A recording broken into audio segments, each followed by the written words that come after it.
we treat our employees the way that we want them to treat our customers.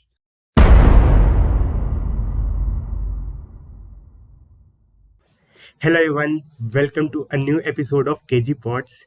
So today we have with us the man himself, Mr. Dave Copenhaver. So sir, how are you today? I'm great. How are you? I'm very nice. I'm very nice.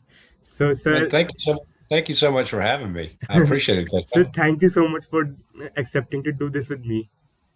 I messaged sir on Instagram after seeing one of his talks at IIT Bombay, and I was like mesmerized by first of all his voice. His voice is so calming, so I messaged him, and he agreed to do. That's so sweet of you, sir. Well, I'm happy to do it. So, sir, like you have been a content creator, a mayor of Augusta, a blogger, a consultant, and God knows what. So, first of all, I'll ask about your journey a bit. So, how is the journey? Yeah, it is always a journey, right? Yeah. So I grew up wanting to be a writer. I wanted to write for Rolling Stone magazine, and I wanted to major in journalism when I went to university, but my father wanted me to major in business, so I majored in business. Naturally, a lot of people do that, Yeah. and ended up got out of university, went to work for a bank, worked for a bank for a number of years, Mm. then got into real estate and development, became Oh, a partner in a real estate company, then great.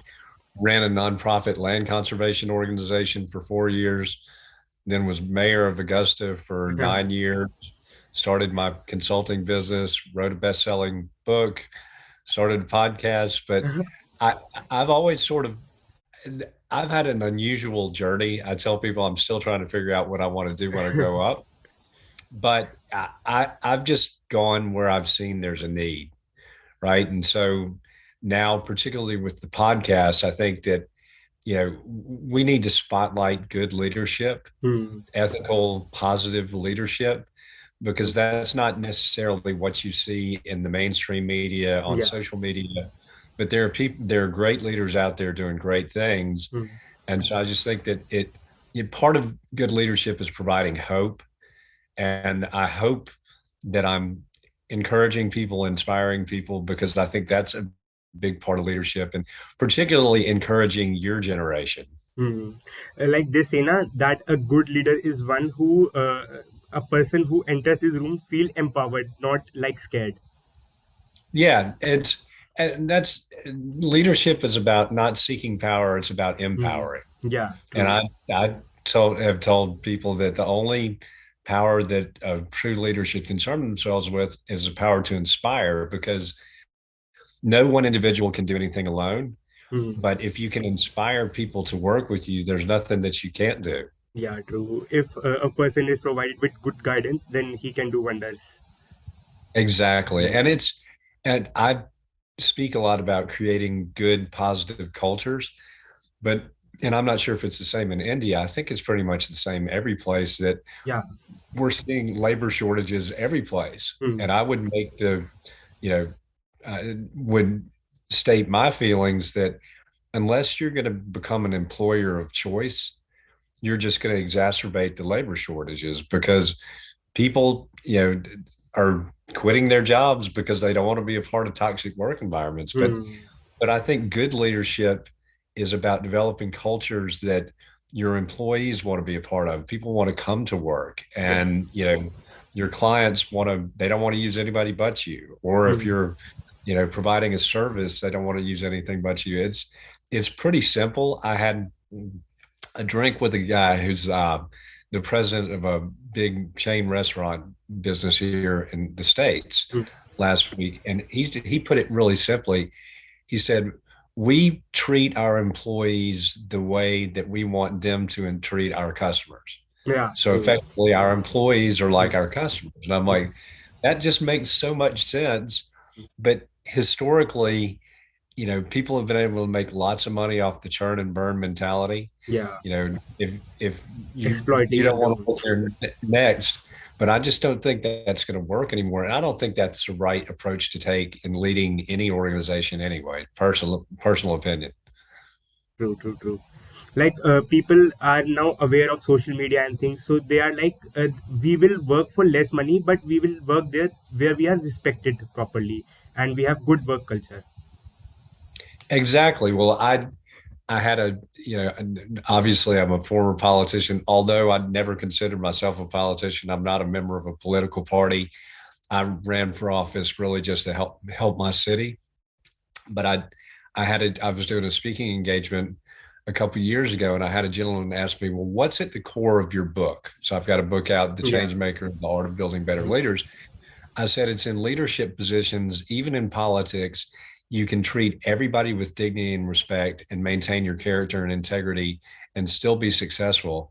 Yeah. And the guy looked at me and he said, "Well, I can't wait to read it because I don't think that's possible." And I know it's unusual that taking that approach, I was able to be successful in politics because it's not necessarily what you see, Hmm. but I just believe that treating others with dignity and respect and treating them in a civil manner is just the right thing to do. And it's what my parents taught me growing up. Yeah. True. I think that it's a thing that every parent told his child, but child forgets it some way in his journey or in his growing up. Like he thinks that now I have grown up, I have built something, I have gained success, so I'll treat people like anything. Yeah. And that's to me, Hmm. I don't believe that leaders should put themselves on a pedestal above anybody they serve. Yeah. And I would say during my time in office, I was a city employee. I had a higher profile job, but I viewed myself as a city employee. Hmm. And I just think that's for you to surround yourself, put yourself in a silo and surround yourself with yes people that tell you what you want to hear, or put yourself on a pedestal above the people you serve. Is just that's not servant leadership. Yeah. True. True. So you're talking about your book, the number one bestseller on Amazon. So tell me something about your book, like how you started writing it, what was the idea behind it, and all. Yeah, that's a really good question. Um, so I wrote a monthly column on leadership for an organization Hmm. called the Georgia Municipal Association for a number of years, and I used to be on the board of the organization. But so Forbes Books reached out to me, like Forbes the magazine, and asked if I had an interest in writing a book. So I thought it was a joke or a scam. I nearly deleted the email, but I followed up and it turned out to be for real. So basically, they have an internet based team that searches for content that's on par with Forbes brand. So they found me through my column on leadership column. I mean, and so I proceeded to engage with Forbes. It was a really easy process for me because most of the content, we just took the columns and put them into book Oh. form. So it was a really good process. But so yes, it came out in 2019. It's Hmm. gone to number one on the Amazon bestseller list twice, in three different categories. But it's the great thing to me, Keshav, is that I it just to see the way that people all over the world have found it. Hmm. I was reached out to by a young man, Jericho Agden, in in Spain. He lives in Barcelona, but he was named one of the top 100 young leaders in Spain. I've been had people from you know the Ivory Coast in Africa reach out to Hmm. me. I had people from Australia, just all over the world, and that's the cool thing to me is to know that people are, it's helping people worldwide, and so it was never. I will tell you, in publishing, it's you don't make a lot of money even if you've got a number one bestseller, but the to me it's the mission before the money, and Hmm. just to know that it's having an impact worldwide and that it's there. Sense of satisfaction, basically, like. Yeah, You, that satisfaction. And I spoke when I was speaking to the group over there last week that using the content that I developed through my monthly column hmm. led to the book, the book has led to great speaking engagements and led to the podcast. And so it's just continuing to develop good content. And I honestly believe there's a good market out there for good content. It's, as I say, in the mainstream media and social media, there's a lot of darkness out there. Hmm. And I think people are more attracted to the light than the darkness if you provide them with that light. Yeah, true, very true. So, the very important thing that we learned from this is like consistently. You were writing monthly blogs for, I think, very long time, right? Yeah, gosh, I think it was about 4 years, Hmm. but yeah, it's to any content producers out there, it's good content. And to me, content is king. I've just produced a new podcast called my other podcast is called The Changemaker. Hmm. I've just produced a new one called Leadership as a Team Sport that was uploaded to iTunes last Friday. So it should be coming out soon, but just I was talking to my producer today and I said, "What do you need me to do?" She's just said, keep producing good content. That's Hmm. all you really need to do. Yeah. And if you produce good content that's relevant, that has an impact on people's lives, a positive impact, there's always going to be a market for that. Yeah, very true. I think like in today's world, in the flow of trends, like people create anything, but some people only focus on good content and they will last long, I think. Correct me if I'm Yeah. wrong. Yeah. And one of the things that I think is so key for getting good content out there is a good marketing plan. Hmm. And it's interesting. I was put in touch with a guy who's an author several weeks back, but he said he remembered watching The Tonight Show a number of years ago. Hmm. And you're too young to remember this, but in the 70s, it was like a fad at one point in time to where people had pet rocks, Oh. if you can believe that. It was just a rock with like two eyeballs glued onto it. And so this guy was on the Tonight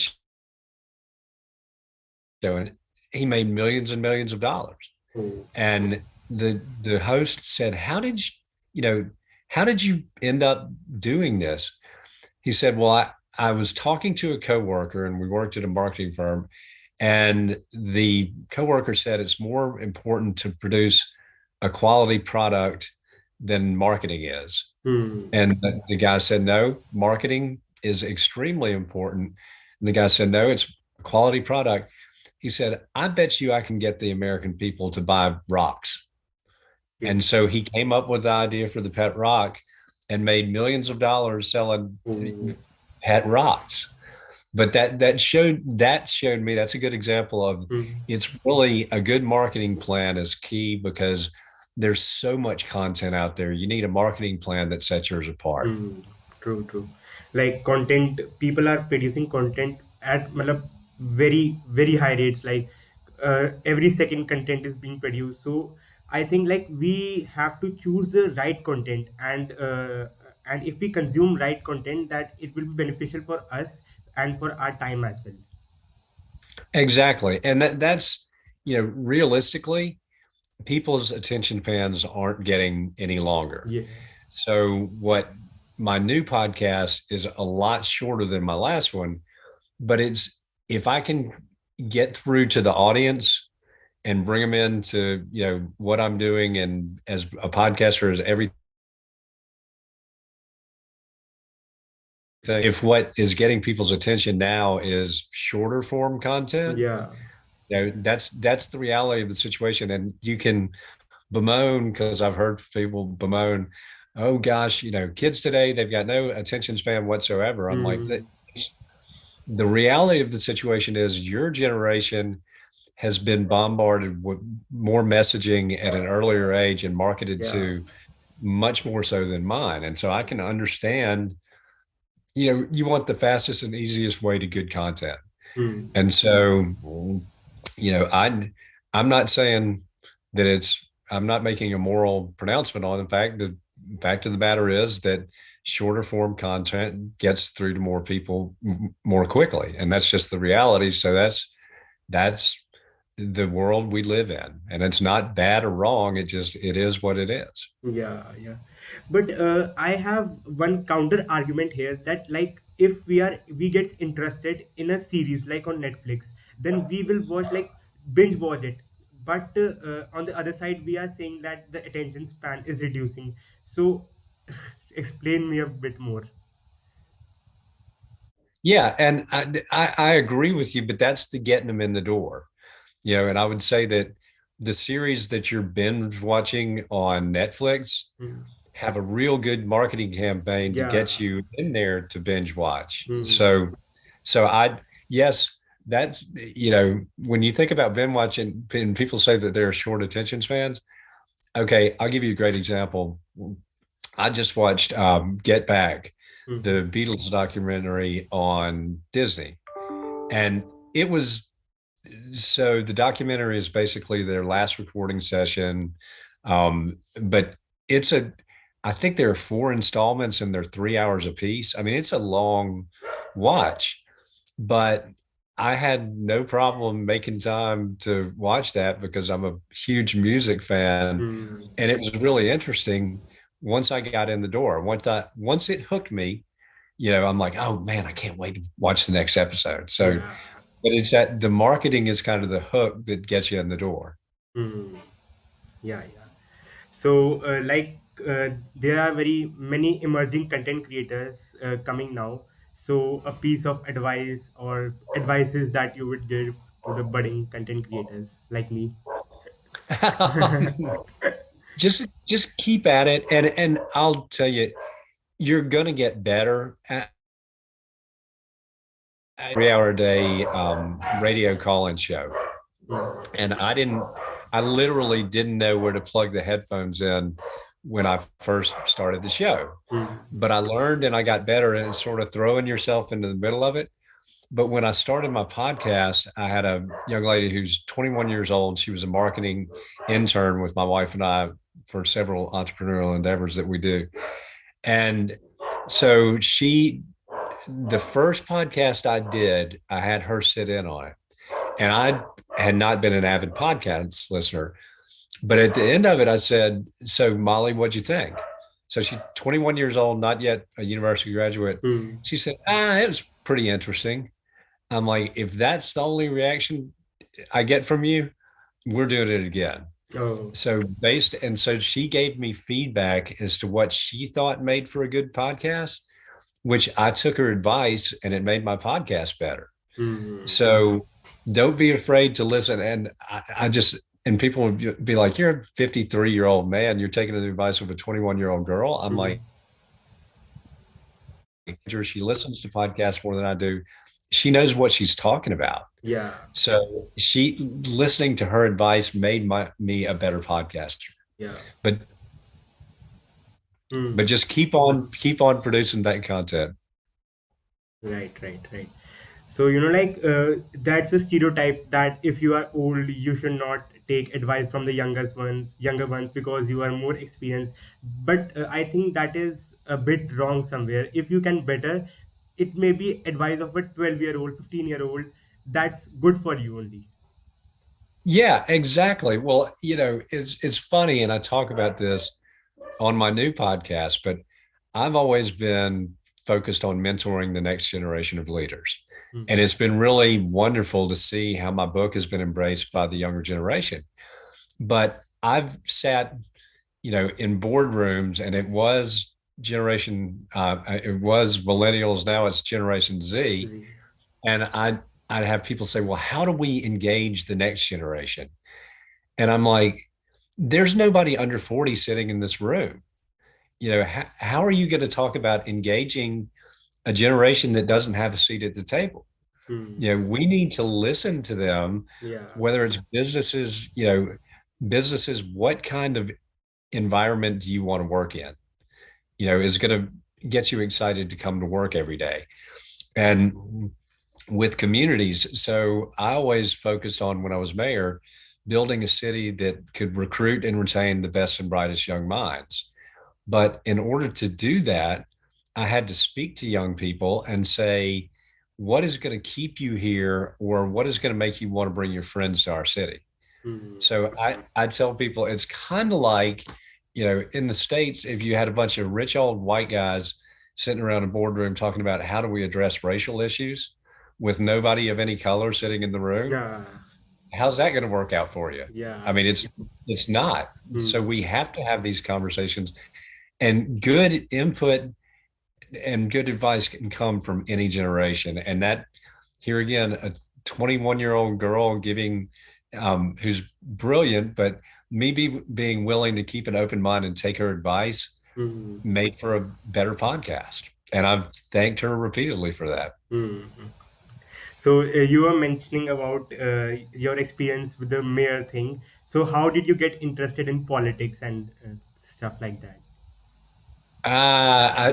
So I was 37 years old. I'd never been in politics.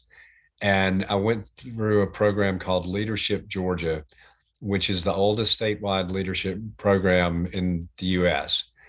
And so I traveled around the state, with a group of young people, looking at what communities were doing well and what challenges they were facing. But Augusta, where I live in Georgia, had a reputation for very, very bad politics. And so my graduate and for that year, people were asking me, what's up with Augusta's politics? Mm. And my graduation weekend, we had our third current or former elected official go in under indictment, effectively get charged with crime. And so I got off the bus, and a friend of mine who was on the board said, "What are you guys putting in the water up there?" And I'm very competitive, and that was just the straw that broke the camel's back. And I'm like, well, if a position comes available, I'm going to run for it. So our then mayor was appointed Southeast Regional Director for the Housing and Urban Development Department, which is a federal entity. So it came available, and I just said, well, I'm going to run. And nobody really thought I could win. They said I was called into a back room, and I was told that I had no experience, that I was too young, that old people wouldn't vote for me, that young people didn't vote, that no people of color would vote for me. And I just said, look, because these gentlemen who were business leaders, who are friends of mine, but they were supporting another candidate, and I'm so competitive. I said, look, I'm going to run and I'm going to win whether you guys in the race or not. Mm. And so was able to win that year in 2005 to fulfill an unexpired term, had to turn around and run again in '06 and then in 2010. So I served 9 years, and then your term limited out. I could run again, but I think, you know, that's not what I'm called to do right now. I'm called to do things like this and mentor the next generation and Mm. work on my podcast and do executive coaching. And it's just what I'm working on now is much bigger. I'm not really geo-fenced to Augusta. Okay. So I think the last question will be, what advice would you give to your younger self? Don't be afraid to challenge the status quo, because if you take a leap of faith, there's going to be somebody out there, and it could be people close to you, that say, this is never going to work. Mm. Why are you even trying this? But if innovation will never happen if people aren't willing to challenge the status quo. Yeah, definitely. And so it's whether it's a business, it's a community, but if a mindset of, but we've always done it this way sets in, that's not a good place to be. Yeah. And the whole world through the pandemic has been disrupted, but I still know people who are trying to cling to the status quo. And I'm like, there is no status quo anymore. The Mm. status quo is gone. But I understand that the status quo is safe, and it can be a little scary to challenge the status quo and to go against conventional wisdom. Mm. But I would just say, for your generation, don't be afraid to do it, because that's how you're going to innovate. And surround yourself with people that are encouragers, that encourage you to take those leaps of faith. There's safety in numbers. They say that if you want to be rich, then be rich in experiences. Mr. Dake Copenhagen is an amazing example of this. So thank you so much, sir, for doing this podcast with me. It has been an awesome time being with you, and you've taken a leap of faith, and this is a start for sure. So Yeah. good deal. Thank you. Thank you so much.